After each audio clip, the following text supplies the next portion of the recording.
Mouse Clubhouse. Clubhouse Christmas.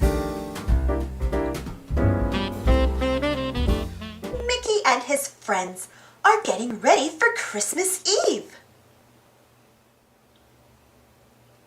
Minnie bakes cookies. Yum! Goofy makes a popcorn string to put around the tree. Daisy looks for the star for the top of the tree.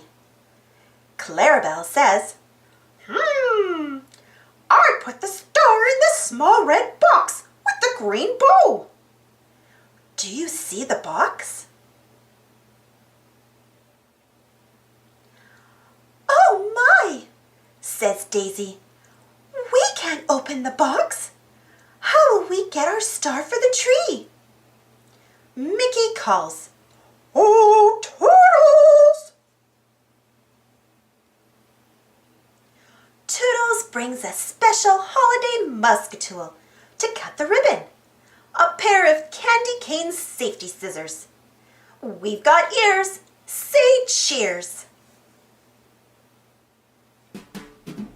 Now there is only one thing left to do.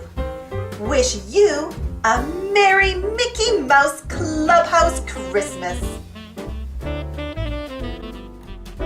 Thanks for watching. Don't forget to subscribe and share, and follow me on Instagram and Twitter. And for more Mickey Minnie Mouse stories, check out my Disney Mickey Minnie Mouse playlist. And if you enjoyed this story, don't forget to give this video a thumbs up. Thank you. See you next time.